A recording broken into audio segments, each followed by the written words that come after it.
Hello and Happy New Year, everyone. This is Dave Allison, President of Prosperity Capital Advisors, and I want to welcome you to our Q1 2024 Market Intel Report.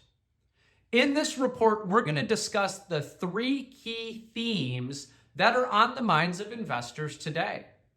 The first one being the overall resiliency of the U.S. economy. In 2023, I delivered a market intel report to start the year, and I shared a statistic that the number of economists that believed that we were going to enter a recession in 2023 was at an all-time high. We had soaring inflation. The Federal Reserve was about to embark upon a very aggressive interest rate hiking campaign to try to curb inflation. And there was a lot of people that were quite negative on the outlook of the United States economy. Well, here we are in early 2024 looking back, and of course we saw that the Federal Reserve's battle on inflation is working. We ended 2023 at a core inflation of near 3%. And in the face of higher interest rates, we saw that U.S. consumers kept spending, which really drove the overall growth in the U.S. economy. Of course, now our attention turns to, can those trends continue into 2024?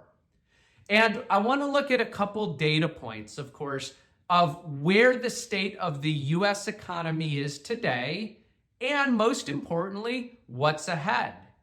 As I mentioned earlier, inflation continues to come down, and as long as we stay on that downward trend, that should lead to a healthy U.S. economy. We saw retail spending continue to power the United States economy, producing good growth, but of course, as we all know, typically with the economy, the biggest risks to the economy often are the ones that we don't see coming. So there are some potentials that this picture could change, but as of right now, we see a very strong and healthy labor market. Consumer financial balance sheets seem to be pretty healthy, although we're starting to see a slight rise in credit card delinquencies. Of course, retail spending seems to be quite healthy, which overall tend to lead to economic growth. Now that turns our attention to our second key theme on the minds of investors today. What happens if and when the Federal Reserve starts to cut interest rates? The FOMC is projecting a few interest rate cuts in 2024. You can see based on the data on this chart, they are forecasting a year-end interest rate of about 4.6%. Now, the overall market is actually forecasting and anticipating a little bit more of an accelerated cut to interest rates. They are forecasting that interest rates start to be cut earlier in the year, potentially in the second quarter, and we actually end the year at about 3.6%. So again, a little bit of a variance between what the FOMC is projecting and what the overall markets are anticipating. But what I want to talk about is what we've seen historically from the stock market if and when the Federal Reserve does start to cut interest rates. Now, some people believe that the Federal Reserve will not start to cut interest rates until there's a certain level of pain felt in the economy. In this chart, it shows the average stock market return over time when the Federal Reserve starts to cut interest rates. So what we've seen since 1965 is that on average, the stock market has actually produced a positive return of 5% from the 12 months following the first interest rate decrease.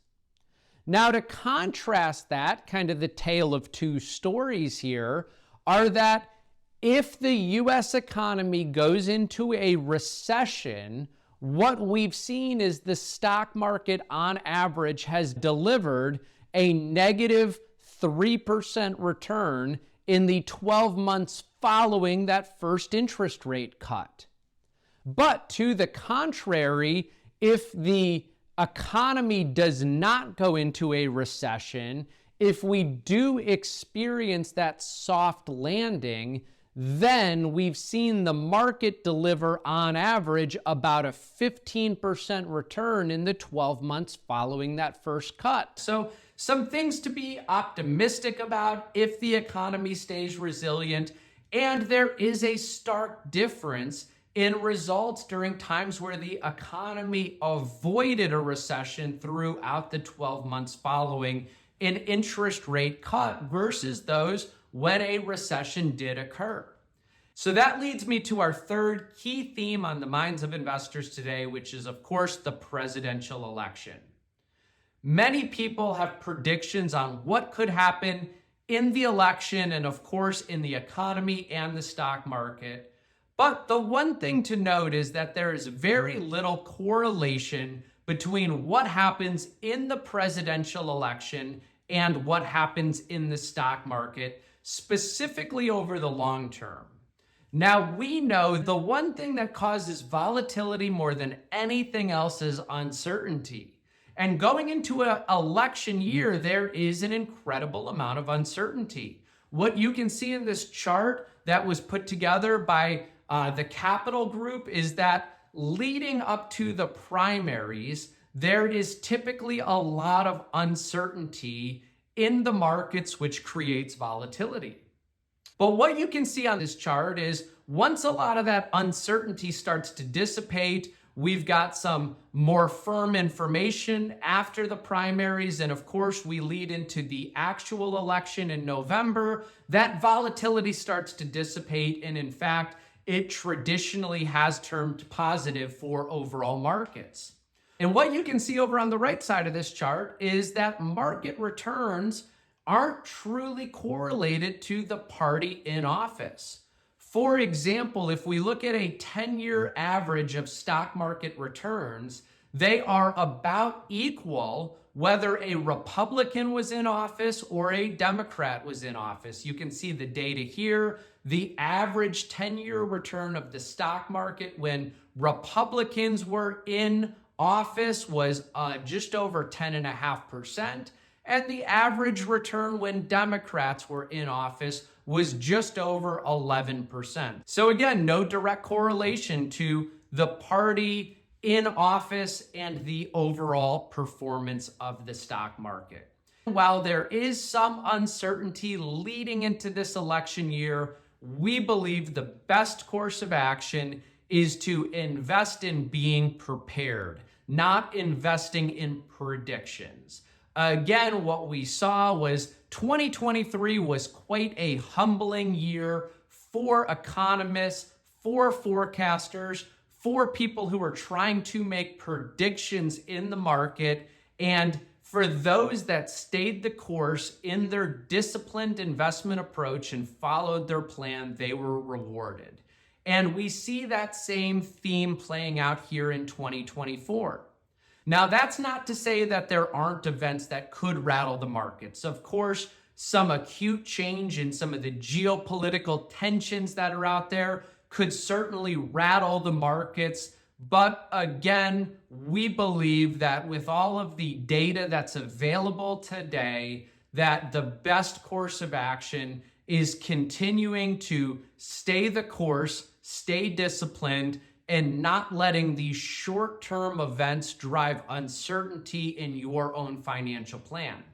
So again, we appreciate you joining us for our Q1 2024 Market Intel Report. And if there's anything we can do, please don't hesitate to reach out.